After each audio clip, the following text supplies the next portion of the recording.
Hey everybody. I thought I'd get my thoughts on Lockdown that's coming up this Sunday from the Alamo Dome. Yeah, the Alamo Dome. In case you don't know about this already, they're only using about, I think, 4,000 to 6,000 seats at the Alamo Dome, which obviously can sit about overall 72,000. But they're only using 6,000 of those seats, each at the most, for the second biggest pay-per-view of the year. Now, it's got a solid card. There's no doubt about it. First of all, you have Joseph Park and Joey Ryan. I think they're going to go with Joseph Park in this one because they still want to continuously push that. But if they have Matt Morgan get involved, I wouldn't be surprised if Joey Ryan goes over. But I think they're going to go with Joseph Park. They also have Rob Terry and Robbie E. I think they're going to continue. They're going to go with Rob Terry. I mean, if they go with Robbie E, I'd be surprised. But I think Rob Terry, they want to continue to push as a babyface. Given that big push, I think they'll go with him. As far as the three-way for the X Division title, I'm surprised RVD's not a part of this, because you'd think he's the former champion, he'd get a rematch. But instead you got Kenny King defending against Zema Ion and Christian York. I think this is going to be a show stealer. It'll be probably one of the best matches, if not the best match of the night.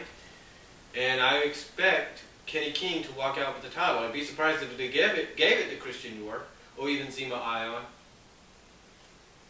But I expect Kenny King to walk out with the title. I really do. Continue that push. And then, of course, we've got a three-way for the tag titles, which is the champions, Rude and Aries, defending against Chavo and Hernandez, and the team of Bad Influence, Kazarian and Daniels. This is kind of a toss-up right now because you don't want to destroy the momentum of Aries and Rude unless you want to put them back in the world title picture. So I would expect Rude and Aries to walk out with the titles, but because they're in San Antonio, I wouldn't be surprised if you had Chavo and Hernandez win the championships as well. So I wouldn't be surprised about that. And I would really be surprised if they put the belts back on Bad Influence, but we'll just have to wait and see. But in my opinion, they're either going to keep the belts on Rude and Aries, or because they're in San Antonio, they'll probably give them to Chavo and Hernandez. As far as the Knockouts Championship goes, I think Velvet's going to retain. I mean, last night, basically, they had, I think, Gail remind her that she's undefeated at Lockdown. That being Gail, of course. So I would not be surprised just because they said that Velvet walked out with the title. I mean, it would be stupid if they did what they did before and just have her win it just almost immediately after she's won. I mean, basically, it would be stupid if they had Velvet lose it almost immediately after she's won it. So I don't think they'll make that same mistake again. But we'll have to wait and see. And I think the Barbarian's niece, Lady Tape, or whatever her name is, basically TNA's answer to Tamina Snuka, I think she might insert herself into the title picture starting this Sunday. I just got that feeling. As far as our three steel cage matches go, Briscoe and Angle. I think this is going to be a good steel cage match. I expect storyline-wise for Angle to dominate the entire match, and maybe storyline-wise have Briscoe back off and get on his knees, maybe during the match and go, I'm sorry, I didn't mean to do this, I just wanted to be on top, or I'm sorry, kind of try to apologize and weasel his way out of it. But I expect a good match, and again, I don't know what direction they're going to go with, because these next three matches, in my opinion, these three main event matches are going to determine how long they keep going with the Aces and Eights storyline, if they do at all. So,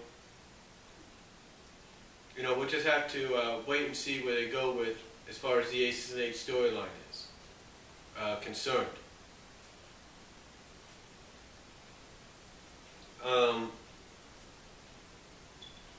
So we'll just have to wait and see how far they go with it. And basically, to me, this match, along with the next two, is going to be the determining factors. So it's a toss-up with Briscoe and Angle. Again, I do expect storyline-wise for Angle to dominate, and for Briscoe to probably try to beg off and apologize.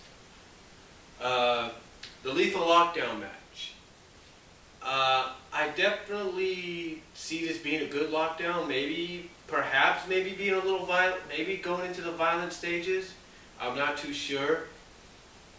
But I don't know what direction they're going to go with. I mean, to me, the Lethal Lockdown match in its history, as far as I know, pretty much has had the Babyface team win. And in recent history has had the heel team get the advantage, but only to end up losing. So I don't know if they're going to switch that up now because of not only the unveiling of D'Lo Brown as the VP of Aces and Eights, but also the fact that this is now just their second pay-per-view of the year. They've been building it up and everything, and that they want to and possibly by doing so that they might want to switch it around and continue the storyline. But I don't know. I mean, it's totally up in the air where they're going with this. I would expect something to come out of it, but again, I don't know. I mean, history, when you take a look at history, like I said, it pretty much guarantees that the Babyfaces are going to win because you gave Aces and Eights, the heel team, the advantage. So, we'll just have to wait and see what happens, and see if they decide to switch it up, or if they decide to continue on with history, or history will just continue to repeat itself. We'll just have to wait and see. And then the other determining factor match is, of course, for the World Championship between Hardy and Bully Ray. Now, in my personal opinion, these two do deserve to be in the main event for the title, despite what people may say, because both have proven, even in the past, with their history, that they can steal the show. I mean, go back to WWE days, they stole the show in those TLC matches. And sometimes they had cage matches and they stole the show. So, I expect them to do no less. Now, who are they going to go with is totally up to how they book it. I look at the fact that they could continue with Hardy as the champion because of what happened last night involving Morgan, or they could go with Bully Ray as the champion and have him go off with Morgan. Honestly, I don't know what direction they're going to go with, but I expect one of the directions to be the direct. I expect something to happen that's going to involve Matt Morgan in some ways, but I also expect something to happen that's going to involve Aces and Eights some way, because a lot of people are speculating on perhaps the fact that Bully Ray or Jeff Hardy or whoever wins this could be unveiled as a member of Aces and Eights. Now, Bully Ray, as far as a lot of people are speculating, like say the Schleg Daddy is, if he ends up winning and he ends up revealing that he's part of Aces and Eights, along with Brooke, and this might be a far-fetched idea, maybe Hulk Hogan himself,